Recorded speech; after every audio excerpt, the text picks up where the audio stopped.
খাওয়া দাওয়া হবে, তার জন্য কোনো আইন নতুন করে তৈরি হয়েছে? কোনো আইন নতুন করে হয়েছে? খেতে পাওয়া মেহনতি মানুষের মাথায় ছাতা ধরার জন্য গরিব মানুষ কোথায় যাবে? প্রত্যেক দিন দিন আনা দিন খাওয়া মানুষগুলো কোথায় যাবে? কোথায় থাকবে? জিনিসপত্রের দাম কি হবে? গোটা উত্তরপাড়ার সঙ্গে সঙ্গে গোটা পশ্চিমবঙ্গের ভেতর ছেলে মেয়েদের কাজের জায়গা কি হবে? কোনো প্রশ্নের উত্তর নেই।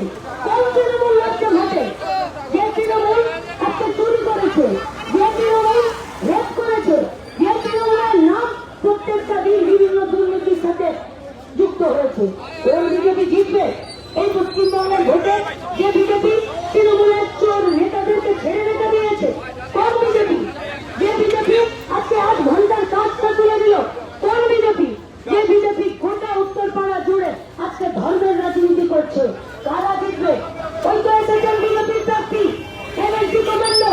তিনি যখন রথে কাজ করেছেন, এনএলসিতে কাজ করেছেন, তখন কি তিনি কাউকে জিজ্ঞেস করেছেন যে তার পাশে তিনি রয়ের অন্য সেনাবাহিনী দাঁড়িয়ে আছেন, অন্য সেনা দাঁড়িয়ে আছেন, যারা এনএলসিতে কাজ করেছে পাশে অন্য সেনা দাঁড়িয়ে আছে, আর যখন বন্দুক হাতে টেবিল পাশাপাশি দাঁড়িয়ে আছে জিজ্ঞেস করেছেন নাকি পাশের সেনা যে তোমার ধর্ম কি, তুমি হিন্দু না মুসলমান? তাহলে আজকে উত্তরপাড়ার ভোটে তিনি শুধুমাত্র হিন্দু ধর্মের, সনাতনী ধর্মের, নির্দিষ্ট ধর্মের কেন কথা বলছেন?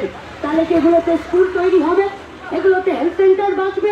এগুলোতে আমাদের রুটি রোজগার বাঁচবে?